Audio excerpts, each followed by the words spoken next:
So, at the time of this recording, we do not know every team that has qualified for the World Cup, but quite a few have, and some are still predicted by many to make it to the tournament. For those that didn't, even if all goes well and they do qualify for the World Cup, there are quite a few that do not seem fully prepared for the world's biggest stage. So today, I decided to share with you my 7 countries that I think are not in the best shape to have a World Cup that they'd wish for. Now, of course, the tournament is very far away. Things could change. We don't even know all the groups yet, but this is just an early discussion of which teams do not seem ready for the World Cup if it were to start today. I could have gone deeper and chose more, but just wanted to share with you my quick list. Let me know which countries I missed in the comments below. And as always, please leave an early like on this video and subscribe if you're new. I'll start with the teams that have already qualified and then move on to the teams that have not guaranteed their tickets to North America yet. But let's kick things off with one of the hosts. To me, the United States, out of all the hosts, look the least convincing right now. Sure, Canada just lost to Guatemala in the CONCACAF Gold Cup, but the United States' history goes a bit deeper. In the 2024 Copa America, despite having a very difficult group apart from Uruguay, they became the first ever host nation to get grouped from the tournament, only beating Bolivia and losing to Uruguay and Panama. This resulted in a much needed managerial change, as this was absolute rock bottom from the national team, and in came Pochettino, who was particularly admired for his time at Tottenham despite not winning anything, making a Champions League final with this team. And while as soon as he came in, people laughed at his high ambitions with the nation, and laughed even harder with the results. Losing to Panama again in the CONCACAF Nations League semifinals, and then to Canada in the 3rd place match. With their football looking just as dull and uninspiring, if not more than the Berhalter days, the USMNT's morale was the worst we've ever seen. And it didn't help that they fumbled their friendlies prior to the Gold Cup against UEFA Nations. Now, those friendlies, they did not play their strongest squads, as they were prepping for the CONCACAF Gold Cup, which just happened this summer, a tournament where the entire US Soccer Federation does not take seriously whatsoever. And many of the star players on this team decided to not play in, which again hurts the morale and belief from all the supporters that the players and staff give a Despite all that, the USA did reach the CONCACAF Gold Cup final. And there were some positives, like Diego Luna looking like one of the most passionate players on the team. McKennie couldn't come because of schedule conflicts with the Club World Cup being the exact same time, while Christian Pulisic was too tired and needed a break. We saw Alphonso Davies still in the dressing room for Canada at the Gold Cup while he suffered a heavy injury.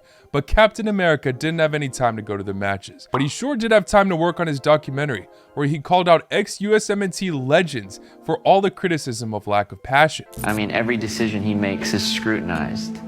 It's insane. Acting a bit entitled as if no other player gets criticism, and turning his eye to legends of the game, who've actually made it to a World Cup quarterfinal. Even his father got involved as well. The USMNT is morally at one of the worst points, and he's just adding fuel to the fire. It sucks. Now, I highly appreciate what Pochettino has done in the past, but I am afraid that he won't really break out of his shell and try some new tactics. Because right now, whatever he's doing, even in the CONCACAF Gold Cup, did not really seem to work so well. One match where they annihilated Trinidad and Tobago, and the rest were cut too close. But if Poch is not able to adapt in a year, I am quite worried for the US national team. If they get grouped in the Copa America and then the World Cup after hosting both tournaments, that would arguably be worse than missing the 2018 tournament. Actually, I don't know, that was pretty bad. But anyway, to be honest, I know I have the USA on my list for teams that will struggle at the World Cup, but I still think they have what it takes to make it out of their group. Maybe just because of the new format with the 8 best 3rd place teams being able to advance. And since they are the hosts, they will be seeded pot 1 in the draw. And maybe they could push even further the round of 32, but a lot of stuff needs to change. They look far from ready for the World Cup. However, we said the same thing for Germany in Euro 2024, as they were losing friendlies left and right prior to the tournament,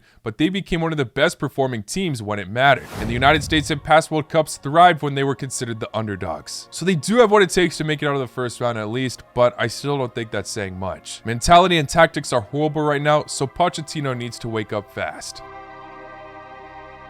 Now, South Korea is usually considered more of an underdog at the World Cup, however, they still are one of the better teams in Asia. They made it to the round of 16 miraculously last time over Uruguay, but the federation and setup this team are enduring right now makes me think that they'll be grouped this time. Now, South Korea have already qualified for the tournament, something they were expected to do in their group, but many consecutive 1-1 draws halted them from doing it much earlier. They waited until the final international break for the 3rd round of Asia World Cup qualification, and did get 2 convincing scorelines. But I still do not trust this side to perform at the world's biggest stage. It pains me to say, but their legend Heung-min Son has declined quite a bit. Now he will be playing in the MLS for a year by the time the World Cup rolls around. Hwang Hee-chan also dipped a lot in form. Some positives, of course, like Kang In Lee bursting into the scene, Hwang In-byeon being so crucial to the team, but my biggest concern is their manager, Myung Bo-hong. He was a previous manager for Korea in the 2014 World Cup, where they failed to scrap a single win. And although in his next tenure as manager, he only picked up 1 loss so far in the East Asian Football Championship, where he did not select his best lineup against Japan, too many draws occurred where yes, they did not lose, but in those matches they played some of their worst football, failing to create many chances, playing slow and dull football against many of these sides that they should be comfortably beating, randomly turning into statues when they need to be showing more aggression. Now, it didn't look like that all the time, but they have turned into such an unpredictable side where you really do not know what version you're going to get out of them. If they're struggling against some sides that have never qualified for a World Cup, then they really could be in for a rude awakening. Myung Hong-bong got a lot of backlash when he first agreed to manage the national team. Although he did the job to qualify South Korea for the World Cup, the media still feels like he does not have a solid long-term plan. We'll see if I eat my words, but I do not have faith in South Korea to replicate what they did in 2022. Now, I am adding Brazil to this list not because I think they'll have an atrocious campaign, but because of their identity in the football scene. They established themselves to always be considered one of the favorites at the World Cup, as they're the only country in history to have qualified for every single tournament. But right now, for me, they are far off my favorites to win the whole thing. The world, including me, was stunned when they lost to Croatia on penalties in 2022. And it's almost like that tournament completely crushed them, as they have never looked the same since. Copa America, they got knocked out again on penalties in the first round of knockouts to Uruguay, and are now 3rd in World Cup qualification, securing their tickets to North America. But if you look at the standings at the time of this recording, they went toe-to-toe with many of the other countries. The point gap is extremely close from 2nd to 6th, when last time they absolutely cruised through qualification, not even picking up a single loss. Now they already have 5. Only Venezuela, Bolivia, Peru, and Chile have more losses than them right now. They've cycled through managers a ton, understandably, and now they have the famous Carlo Ancelotti, who has a special relationship with some of the players. But the one he spent so much time with at Real Madrid has definitely not been at his greatest. To be honest, never looks as impeccable when he wears the Brazil shirt. Ancelotti so far managed 2 matches for Brazil where only 1 goal was scored, to be fair, never losing, and still has a lot of time to sharpen up with this nation. He could definitely make them decent again, but Brazil don't need to be decent. They need to be amongst the world's best. And right now, things still feel missing within this team. Now, individually, they have the ingredients to succeed. Of course, Rafinha put up numbers last season, having him in the Ballon d'Or contention. Antony reviving his career as well. We'll see if United sink him again. Cunha also gone off to United. Casemiro never looked the same since he joined United, but many other positive names to go through. Of course, excited how youngster Andre Santos does too in the midfield. But with all the legacy and quality Brazil have, they need to be seen as one of the most dangerous teams in the world. And right now, it seems like they lost that stature. They rightfully should be one of the favorites in every single World Cup. And maybe with that weight off of their shoulders, they might be able to perform better. With the way they're playing it right now, absolute max I see them making it is the semifinals. But they'll probably get knocked out in the quarters though. I mean, that's the way it's been for the last 2 World Cups. In fact, in the last 5 World Cups, after they became champions in 2002, they got knocked out in the quarters 4 times. In 2014, when they finished 4th place, they might want to forget about that tournament even more. I'm just trying to say, if Brazil are always considered one of the favorites, and now they have this recent record, and this is the status amongst the national team right now, I do think that they're in trouble. We'll see if they improve within a year now. Now, Italy genuinely might not qualify for their 3rd World Cup in a row. Things are an absolute mess, and this nation seemed to be cursed ever since Zidane gave Materazzi the headbutt. 2010 group stage, 2014 group stage, 2018 didn't qualify, 2022 didn't qualify, 2026 already looking very likely they'll be in the same playoff scenario, just like in 2018 and 2022, as they already lost 3-0 to Norway. They're trailing big time right now for that 1st place spot in their group, which would grant them qualification. Even if they win the rest of their games, assuming Norway also win all of theirs, they'll need to get a bigger win against them than they did to them. It's crazy that they did win Euro 2020 all in between this mess. As also in Euro 2024, they were far from good. Yes, they advanced over Croatia with last-minute drama, but I think most Italians will admit that they were far from impressed in most of their matches throughout that tournament. Anyway, they have sacked Spalletti as he was unable to replicate his Napolitano brilliance, but their choice of replacement on the surface seems concerning. Gattuso, an Italian legend who saw glory with his nation as a player, but as a manager, he He's just leaving Hajduk Split from Croatia after bottling the title race while having Ivan Rakitic. He's journeyed around clubs a lot, but only managed to acquire one piece of silverware, the Coppa Italia with Napoli. We all know this got to be the tough one that does not take any crap from anybody, so maybe we'll see a motivation and morale boost. He could be the answer to get his players fueled, but tactic-wise, is he the best choice to set up the Italian team to perfection? No doubt about it, he'll be more passionate than ever with his own nation. But at Hajduk Split, he won 47% of the matches he's managed. In Marseille, he's won 38%, Valencia 47%, Milan 49%. The only time he got over 50% wins for any of his clubs was Napoli at 58%. So for me, this was an absolute panic move for the Italian Federation to appoint him. All passion, no tactician, no solid resume to back him that he is that guy apart from his passion compilations as player and manager. The timing was quite weird as well. I'm sure he was not their first choice. Ranieri didn't want to leave Roma. Inzaghi just signed for Al Hilal.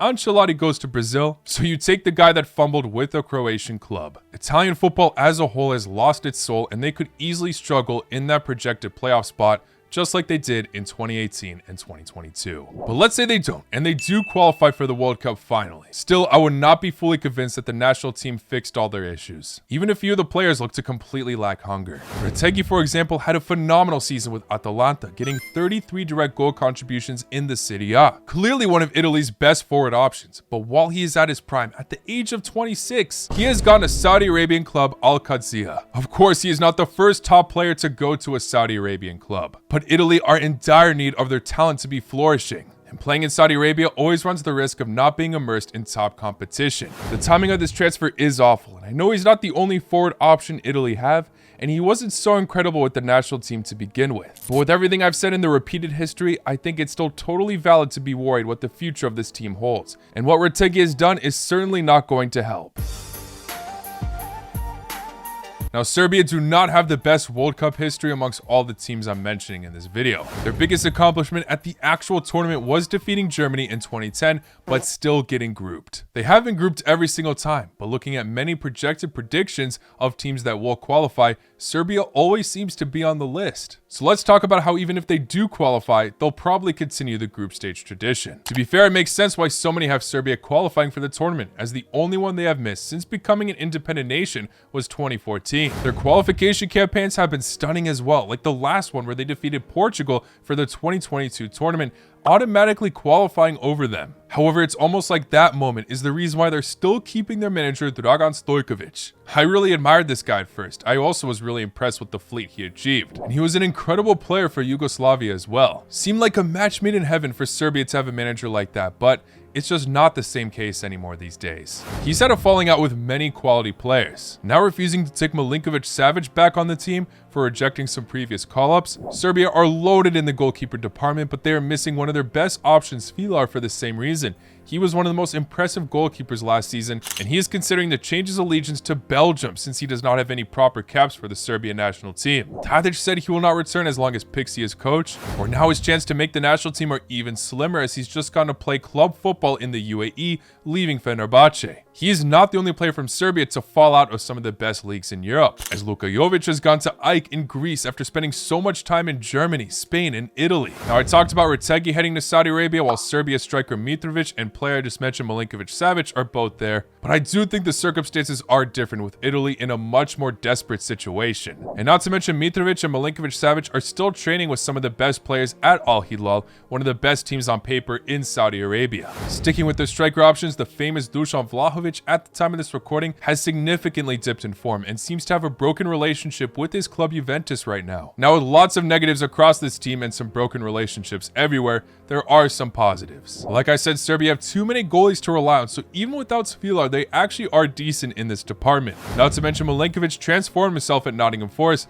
now becoming one of, if not Serbia's best player on the team, with everyone else absent or not being their best. He's quality for the national team too. Serbia have become a lot more tactically better defensively. But with this team still relying on Pixie after he finished 4th place in 2 major international tournaments, if they stick with him after qualifying for the World Cup, I don't have much hope. He is adaptable though, to be fair, to different tactics. At first he had Serbia looking like a very much attacking oriented team and then flipped to be the complete opposite. But too many holes with the low morale. Serbian football should be striving a lot better, especially with all the incredible quality they have. They picked up a crucial point against their best friends Albania in the qualifiers. I say crucial because they did play away. But them, along with Albania, were both very underwhelming there. Many are expecting them to go to the playoffs and do it there. Maybe they can even take advantage of England just like they did with Portugal. But even if they do, I have lost trust in Pixie in major international tournaments. Serbia needs changes in the managerial department, but it does not seem like they know where to turn to.